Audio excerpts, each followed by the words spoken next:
Siapa yang mengira Khalid bin Walid yang sangat musuhi Rasulullah, dia panglima orang kafir ketika mengalahkan Rasulullah di perang Uhud, akhirnya Khalid bin Walid masuk apa? Islam. Begitu juga Wahsy, qatilu ahabbin nasi ila Rasulillah, pembunuh Said Hamzah, akhirnya juga masuk Islam.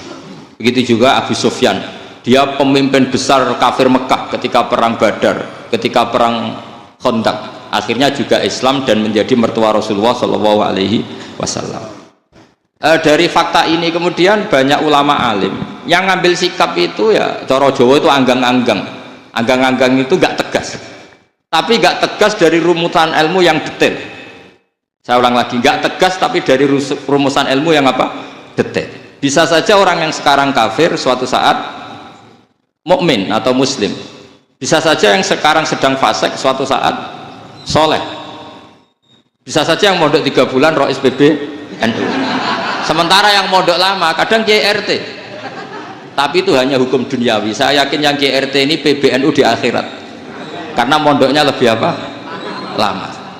Itu tak jamin. Saya juga berencana mimpin itu di akhirat saja, bukan di dunia.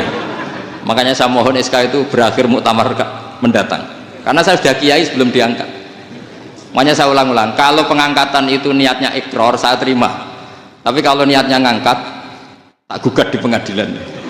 Ini tidak guyon, ini betulan itu ya, tapi ini hanya guyon saja. Nah, ini penting saya utarakan teori ngaji ya. Ini saya bacakan naskah asli Sayyid Umar Hafid supaya Anda dapat barokah beliau. Karena beliau selain alim alamah, muridnya Habib Salim, juga beliau pernah ngaji kutub Sayyid Abdul Qadir Segaf di Jeddah. Juga beliau sering istifadah di beberapa kiai. Ini saya baca teks Arabnya kemudian saya terjemah. Bagi yang tidak setuju pemaknanya bisa gugat, karena saya baca Arabnya.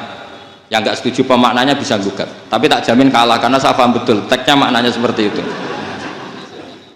Logikanya tadi ya, ketika Rasulullah ngambil sikap tegas kepada qatilu Hamzah yaitu Wahsy, dan ketika Rasulullah ngambil sikap tegas pada orang-orang yang mengalahkan beliau di perang Uhud, kaifa yuflihu qaumun fa'alu bi anbiya'ihim hakadha, bagaimana mereka jadi orang benar atau orang yang dapat apa? Kebahagiaan kalau mereka perlakuannya seperti Nabi seperti ini, yaitu Nabi sujja wajhuh masyhur wa kusirat rubah, ya tuh Nabi itu wajahnya terluka, gigi serinya tanggal. Orang-orang seperti ini tuh nggak akan bejo kalau orang Jawa, nggak akan falah. Tapi apa yang terjadi? Allah menurunkan ayat laisa laka minal amri syai'un aw yatuba 'alaihim wa yu'adzibahum. Muhammad itu bukan wilayah kamu ngecap orang, menstigmasi orang itu tidak wilayah kamu. Saya bisa saja mengampuni mereka atau menyiksa saya itu atau menyiksa mereka itu wilayah saya, kata Allah. Saya bisa saja mengampuni mereka atau menyiksa mereka itu wilayah saya. Sehingga akhirnya apa? Rasulullah tidak ngambil sikap yang mungkin orang lain mengatakan itu tidak tegas, tapi itu kearifan. Betul, akhirnya Wahsy malah masuk Islam. Khalid bin Walid panglimanya juga masuk Islam. Dan beberapa orang kafir juga masuk Islam, termasuk mimpinihim, ketuanya yaitu Abu Sufyan. Ini penting saya utarakan. Makanya ini saya baca pembenaran dari konstruksi pikiran tadi. Nah, ini supaya khas. Ini khasnya orang mondok 10 tahun nih. Jadi ini tak baca ini. Nah, biar jelas ini nanti teksnya persis ya, tidak saya rubah. Ini di kitabnya Habib Umar Hafid, namanya itu Taujihun Nabi Limardoti Bari. Kalau diterjemah ya mengarahkan orang yang sadar, Nabi itu orang yang sadar ya, sampai ini termasuk orang yang sadar, Limardoti Robbi, menuju mendapat ridho Tuhan atau Allah Subhanahu wa Ta'ala. Saya baca teksnya ini di halaman 179. Ini tidak ada yang saya rubah, tidak saya kurangi. Bismillahirrahmanirrahim. Fala buddha an wattina qulubana ala annana khadamatu ahli hadal qaul wa yattali Allah min qulubina annana na'taqidu imkaniyata ayyasfa fi ahadina yaumal qiyamati man huwal ana kafirun yuslimu faya'lu sya'nu indal haqqi fayakunu sababan li kholasika fil qiyamah yumkinu dzalik. Jadi kita para dai, para kiai itu adalah khodamatu hadal kaun. Kita ini adalah pelayan alam raya ini yang selalu berharap alam ini akan lebih baik.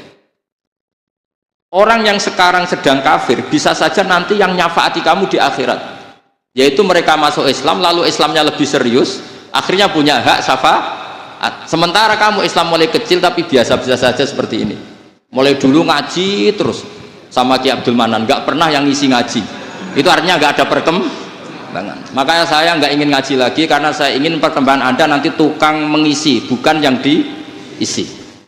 Kalau saya nanti ngaji lagi di sini, artinya Anda kalau tetap mendengarkan itu tidak ada perkembangan. Pantas saja saya mulang Gus Bah sampean sing ngaji.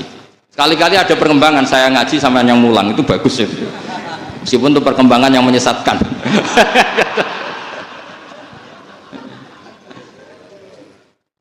Ini penting saya utarakan. Ini dawuhnya Said Umar ya. Orang yang sekarang sedang kafir bisa saja orang ini nanti nyafaati kamu. Yaitu beliau orang ini Islam, kemudian Islamnya serius, maka punya hak syafaat. Sementara kamu Islamnya biasa-biasa saja. Itu masyhur kayak Sayyidina Umar.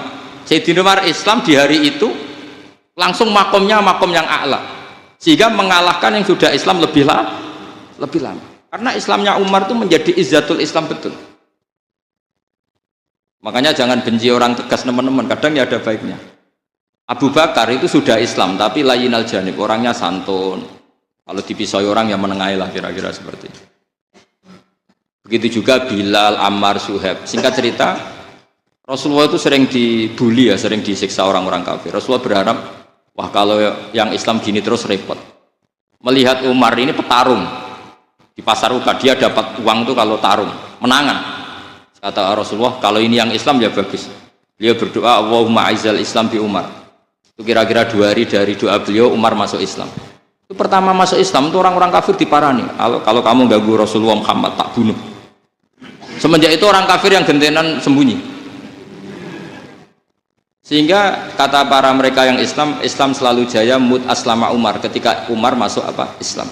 Itu dalam 1 hari Islam itu Rasulullah sudah ngendikan Umar yang Islam sehari ini imannya kalau ditimbang separuh ahli dunia masih unggul sama Islamnya Umar.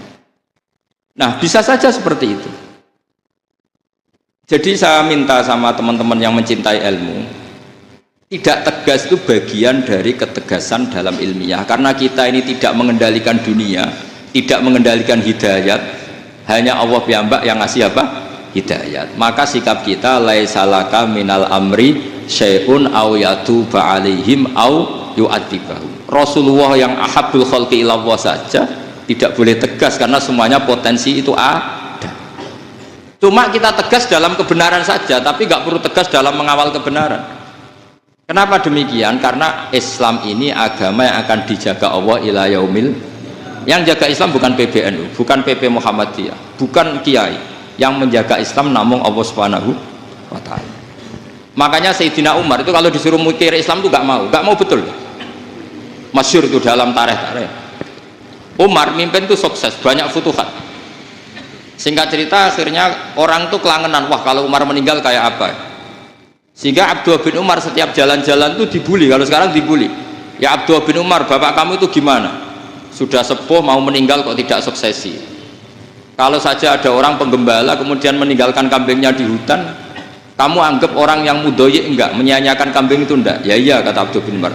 Apalagi amru hadil umat ini mau ditinggal gelanggang, nanti suatu saat Umar meninggal, boyo suksesi supaya jelas. Logika itu diaturkan ke Umar radhiyallahu anhu, ke Sayyidina Umar. Pertama Umar agak tertarik dengan logika itu. Lama-lama beliau marah. Tidak jadi. Saya tetap tidak akan istikhlaf, tidak akan suksesi. Dan saya tidak akan mikir Islam katanya. Islam akan diurus oleh Allah Subhanahu.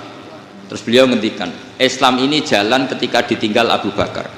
Bahkan ketika ditinggal ahabbul khalqi illallah akramul khalqi indallah, yaitu Rasulullah Muhammad sallallahu alaihi wasallam. Coba Islam dulu dipimpin Abdul Qadir ketua wali, dipimpin wali songo, dipimpin orang top. Sekarang dipimpin mondok 3 bulan jalan. Karena Islam yang ngatur Allah Subhanahu wa taala. Jadi ini penting. Loh coba ustadz tuh banyak yang nggak bisa ngaji loh. Tapi ya laku ya nggak masalah. Loh saya kemarin di Korea seminggu. Itu TKI jadi khotib, ada yang jadi mufti, ada yang jadi suriah. Itu ada yang di sana jadi suriah, pulang ke kampung angon kambing lagi. Loh itu teman saya kenal. Iya Suriah Korea tapi artinya gini, bahkan masjid semua yang di Korea itu didirikan oleh TKI dan TKW. Mereka digerakkan Allah untuk mikir agama, karena agama ini milik Allah. TKI saja mikir. Makanya ini penting, yo dakwah tapi tauhidnya sing kenceng, jangan dakwah kenceng tauhidnya kendor. Itu bahaya betul. Saya ulang lagi ya, ini dawuh Habib Umar. Jadi kata beliau, fala budda an wattina qulubana. Kita harus yakin seyakin-yakinnya bahwa semua kemungkinan itu mungkin.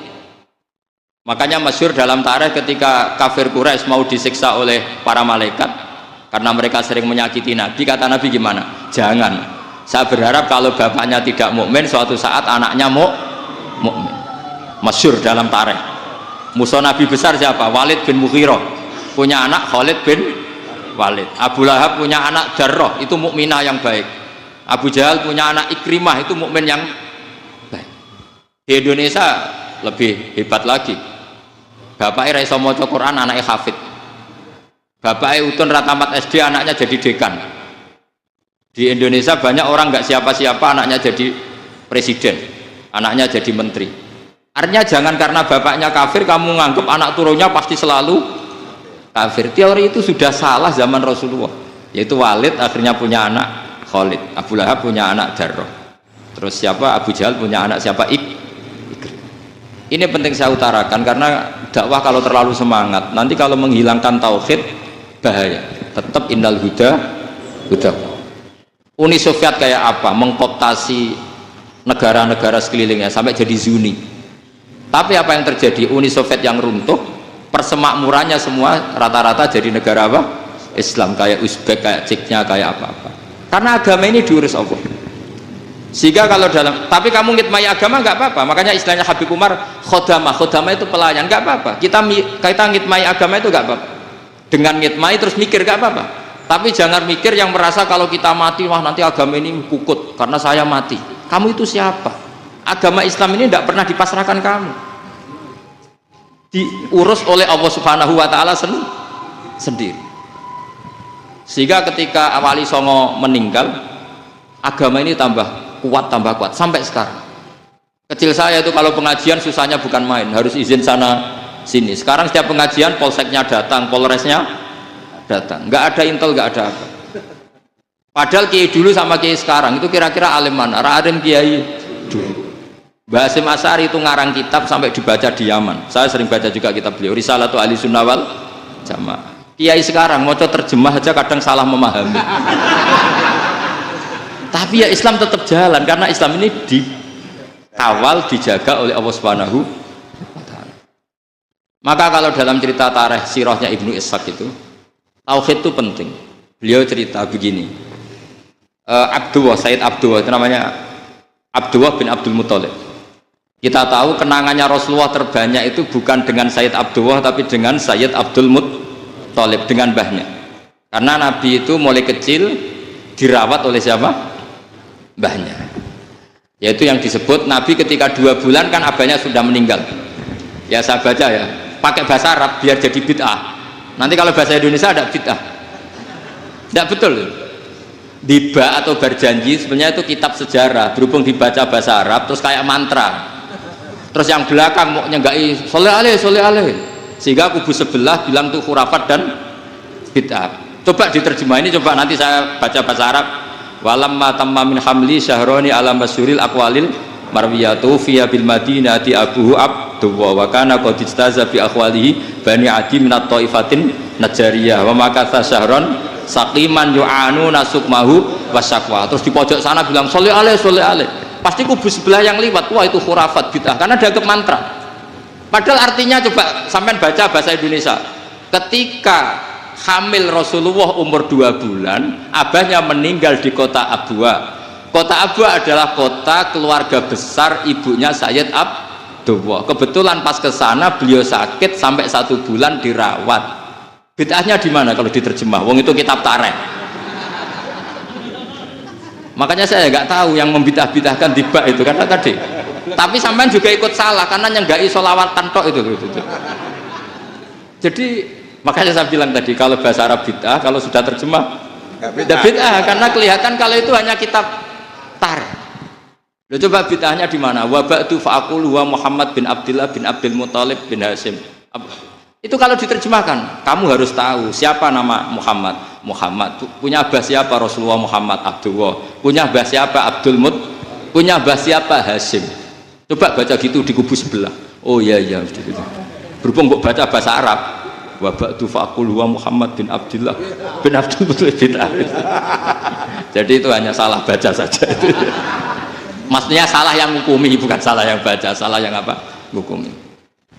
Sayyid Abdullah ini orang yang tauhidnya sangat kuat. Sayyid Abdul Muthalib lebih kuat lagi. Saya cerita sedikit betapa pentingnya tauhid. Ketika pasukan Abraha bawa pasukan gajah mau menyerang apa? Ka'bah. Itu sebelum menyerang itu semua aset-aset milik orang kafir Quraisy, milik orang Quraisy lah, itu ditawan, diambil, termasuk milik Sayyid Abdul Muthalib, milik Abdul Muthalib. Terus ketika mau masuk Ka'bah, mau masuk Mekah, kata Abraha, man sayyidu hadal wadi, siapa yang kamu tuakan, yang kamu pertuan di sini? Oh, Abdul Muthalib. Abdul Muthalib itu dipanggil, itu auranya luar biasa. Abraha yang di tempat perkemahannya itu harus duduk di atas karena dia raja, itu duduk di atas gak berani, saking wibawanya Abdul Muthalib, ini mbahnya Rasulullah. Akhirnya Abraha bilang gini, saya duduk di bawah tidak mungkin karena saya raja, kamu duduk jejer saya tidak mungkin karena nanti umat saya kecewa karena raja kok disaingin gitu. Ya sudah, sambil berdiri-diri kita ngomong. Akhirnya Sayyid Abdul Muthalib tadi diomongin gini, saya itu tidak ingin merusak orang-orang Mekah, orang-orang Quraisy. Saya hanya kecewa punya tempat ibadah dikencingi, diberakin sehingga saya mau merubuhkan Ka'bah. Tapi dengan damai, nggak ada perang. Apa jawabnya Abdul Muthalib? Lucu. Nggak apa-apa, Ka'bah kamu robohkan silakan, nggak apa-apa. Yang penting unta saya yang kamu sita kembalikan. Harta saya yang 100 unta kamu sita kamu kembalikan. Itu Abraha kagetnya bukan main. Kaget karena kamu itu pemimpin apa? Tadi saya hormat kamu karena kamu tak anggap orang hebat. Hadhil Ka'bah dinu abaika, ini Ka'bah itu agama kamu. Pas saya hancurkan kok kamu tenang-tenang saja. Padahal pas mau saya hancurkan kamu tenang-tenang saja, malah tanya unta kamu itu gimana? Apa jawabnya Abdul Muthalib? Inna lihadal baiti rabban hamahu, sebab Ka'bah itu ada yang punya dan pasti akan melindungi Ka'bah. Tapi kalau unta itu milik saya, ini urusan saya, ini unta. Jadi inna lihadal baiti rabban hamahu itu tidak milik saya, itu ada yang punya. Ya sudah, biar yang punya aja yang jaga, itu tidak urusan saya. Akhirnya unta dikembalikan, aman deh, untung double. Terus akhirnya dia ke Ka'bah, fa'akhudha bi halaqatil bab, karena dulu apa itu halaqatil bab, karena dulu itu yang dipakai apa itu pegangan itu bentuknya apa, bulat, makanya diistilahkan halaqah apa, bulat. Kalau sekarang halaqah ilmiah itu seminar. Halaqah itu buruhi lain lagi. Pegang terus bilang gini, kata Abdul Muthalib, ya Allah, Ka'bah ini mau dihancurkan oleh Abraha, Ka'bah ini milik kamu. Saya mau ke gunung, mau melihat apa yang kau lakukan terhadap orang yang mau merusak Ka'bah. Terus Abdul Muthalib bilang ke umatnya, wa ya qaumi, ayo kita ke gunung melihat ma fa'ala rabbuna, apa yang akan dilakukan Tuhan kita terhadap orang yang mau menghancurkan Ka'bah. Jadi santai saja, santai. Terus Abdul Muthalib naik gunung sama orang-orang Quraisy. Abraha datang mau merusak Ka'bah, terus terjadi alam taro kaifa fa'ala rabbuka bi ashabil fil. Itu melihat, dan betul Ka'bah dijaga Allah. Islam juga gitu. Ketika Islam dikooptasi Uni Soviet, semua ulama, semua wali perasaannya hanya nunggu kehancuran Uni Soviet, karena pasti agama ini dijaga Allah. Saya setiap sholat, setiap munajat, ketika baca Rabbana lakal hamdu bil samawati wa mil'ul ardi, dulu saya iskal itu janggal. Ya Allah, engkau zat yang layak dipuji, yang pujian itu memenuhi langit dan bumi. Pikiran saya kalau bumi ateis itu mujinya kayak apa? Tapi Masya Allah, ketika saya datang di Korea, bumi ateis, ternyata di sana banyak masjid, banyak tasbih, bahkan ada sakduna di sana. Karena Allah sudah ngendikan lakal hamdu mil'us samawati wa mil'ul ardi. Dan sekarang nyata, semua bumi ateis, bumi apa saja, ada tasbihnya, ada tahmidnya. Makanya sadaqallahul adzim ketika ngendikan sanurihim ayatina fil afaq walladzi arsala rasulahu bil huda dinil haqqi liyuzhirahu 'alad dini kulli. Makanya saya mohon sekali bahwa agama ini harus kamu khidmah. Tapi enggak boleh kamu pikir. Atau dibaliklah, khidmah maka memikir. Tapi tidak usah GR bahwa agama ini diserahkan sampean. Saya juga agak ridho. Agama kok diurus orang-orang kayak gini, kayak apa nasibnya? Jadi ini penting. Karena rata-rata kiai alim itu tidak jelas, terus oleh orang-orang yang nggak pernah ngaji itu, wah ini nggak jelas, nggak tegas. Islam itu harus tegas. Maksudnya tegas itu kayak apa? Tegas itu di wilayah kita. Kalau istri kamu mau diperkosa orang itu boleh tegas, itu wilayah kamu. Tapi kalau hidayat itu wilayahnya Allah Subhanahu wa Ta'ala, kita tidak pernah tahu. Bahkan yang sudah Islam saja, nyuwun sewu, itu nggak ada jaminan mati husnul khotimah. Kita tahu dalam sejarah Sa'labah itu dapat gelar hamamatul masjid, merpatinya masjid. Tapi kita tahu akhirnya Sa'labah itu apa? Su'ul khotimah. Sampai dalam Islam selalu diajarkan ya muqallibal qulub tsabbit qalbi ala din. Jadi kalau kita sendiri saja masih ingin selalu husnul khotimah, agak ada ruang untuk mudah menvonis orang lain. Makanya saya salut sekali ketika Habib Umar menulis kita semua ini mengkhidmati hadal kaun dan selalu berharap bisa saja suatu saat orang yang sedang kafir bisa saja suatu saat muslim. Nah soal kalau yang sama yang harbi menyerang kita ya tarung. Kalau artinya kalau yang merangi kita ya kita wajib perang, kalau enggak ya habis kita. Seperti kita lakukan ketika diserang Belanda. Tapi ketika mereka musta'man, dhimmi, mu'ahad, orang-orang kafir yang mau berdamai dengan kita ya kita damai. Sebagaimana yang dilakukan Rasulullah SAW ketika berdamai dengan kafir Quraisy yang dipimpin Suhail bin Amr, masyhur itu dalam tarikh. Singkat cerita kan Sayyidina Ali ini pernah konflik sama orang Khawarij. Kata Sayyidina Ali, ya sudah lah, namanya kita musuhan, kita tidak usah ketemu, pakai mediator, kata Sayyidina Ali. Kata orang Khawarij, ini apa-apaan kok butuh mediator, nggak ada Qur'annya, nggak ada hadisnya. Kira-kira kalau Pak Sayyidina Ali orang Jawa nggak ada apa tidak tahu. Walhasil Sayyidina Ali akhirnya baca ayat wa in khiftum shiqaqa bainihima fab'atsu hakaman min ahli wa hakaman min ahliya. Jika suami istri tengah konflik maka yang keluarga suami kirim mediator, yang keluarga perempuan juga kirim. Terus kata Sayyidina Ali wa amru ummati Muhammad a'dhamu min amri rajulin wa imra'atin. Kalau suami istri saja ketika konflik butuh mediator, apalagi ini kelompok besar pasti lebih butuh mediator. Akhirnya lalu mediatornya siapa? Kata Sayyidina Ali ya siapa saja yang penting baik.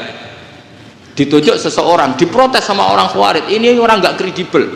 Oh, terus Sayyidina Ali marah-marah. Rasulullah itu pernah berdamai dengan orang, bahkan orang itu kafir, yaitu Sulhul Hudaybiyah. Nabi itu berdamai dengan orang yang bernama Suhail bin Amr ketika itu kafir. Makanya ini menunjukkan bahwa musolahah ma'al kufar itu boleh demi kelangsungan bernegara, berbangsa. Kamu tidak usah meragukan reputasi NU. Ketika dulu kafirnya kafir harbi zaman Belanda ya Mbah Hasim fatwa apa? Jihad. Jadi jangan kira tidak tegas, kita tegas sekali, justru kita yang punya masa lalu tegas. Tapi kepada siapa dan dalam konteks apa? Paham ya? Terus ini penting sekali untuk dijernihkan. Ini saya baca berikutnya nanti tidak supaya tahqiq. Saya syukur sekali, saya tadi sekaligus minta ijazah sama Habib Umar dan memang saya ngaji ini lama sama teman-teman alumni Yaman. Cuma belum pernah ketemu mu'alifnya. Tadi saya ketemu minta ijazah itu dan beliau senang sekali, bahkan sempat bikin tulisan di kitab saya ini. Sama tidak perlu baca, karena kalau bisa ya biasa, kalau tidak bisa malu ya sudah, tidak usah baca sudah. Terus ini kata beliau, ini masih saya teruskan. Nahnu min hadhil intilaqah naktasibu thabatana wa quwwata yaqinina wa illa fa fil ardi mu'aridun wa muntaqidun wa mukhalifun min akhyarin wa asyrarin sholihin wa fasikin muslimin wa kuffar. Kalau kamu punya satu metode ilmiah, metode dakwah, kamu harus siap, karena pasti ada yang menentang. Yang menentang itu ya mulai orang soleh, tidak soleh, orang macam-macam. Jadi kalau sudah punya manhaj memang dari awal harus siap apa? Ditentang. Jadi misalnya PBNU punya kebijakan apa, ya sudah siap saja dibully. Itu pasti itu, karena nggak ada manusia semua suka, semua benci. Kata beliau, anta in kunta fi syakkin min hadzal maslak wal manhaj fattabi man syi'ta wasaha angka ghaniyah wa in kunta ala yaqinin annahu al huda wa mirasun nubuwah wa annahu haqiqatu tarjamatil ahdi ma'rab fala tata'athar min kalami ahadin yakunu mangkana. Jadi intinya kita mengawal Islam secara rahmatan lil alamin itu justru kita berharap menjadi simpatik dan menjadikan mereka menjadi napa Islam. Jangan ketika simpatik dianggap gak tegas. Saya masih ingat betul dawuh Mbah Mun, hak sekseni, kata beliau, saya masih ingat kalimatnya sekseni, aku ra tegas itu berdasar ayat laisalaka minal amri syai'un aw yatuba alaihim aw yu'adzibahum, karena potensi sosial itu bisa rubah. Orang yang sekarang kawan kamu bisa saja suatu saat jadi musuh, yang sekarang musuh kamu bisa saja suatu saat jadi kawan. Terus kamu ngambil sikap tegas dalam sesuatu yang nggak stabil seperti ini, lalu tegas itu kan nggak pada tempatnya. Makanya yang seperti ini kata Allah pakai asa itu menawa-menawa. Asa wahu ayyaj'ala bainakum wa bainal ladzina ataitum minhum mawaddah. Bisa saja orang yang sekarang musuhan dengan kamu suatu saat dijadikan mawaddah. Kamu udah mawaddah itu saling mengasihi. Kamu udah usah tanya, wallahu qadir, kata Allah, karena Allah mampu. Jadi dalam hukum-hukum sosial Allah seringnya bilang apa? Asa. Misalnya wa asa an takrahu syai'an wa huwa khairul lakum wa asa an tuhibbu syai'an wa huwa syarrul lakum. Karena masalah sosial ini semuanya asa, yang pernah tahu siapa? Bisa saja sekarang saya Rois Surya, nanti SK-nya nggak turun lagi, tapi saya tidak apa-apa. Bisa saja nanti santri 10 tahun dipimpin 3 bulan, nggak apa-apa. Bolak-balik nggak apa-apa, saya tidak akan kecewa. Karena masya Allahu kana wa malam yasa lam yakun. Assalamualaikum warahmatullahi wabarakatuh.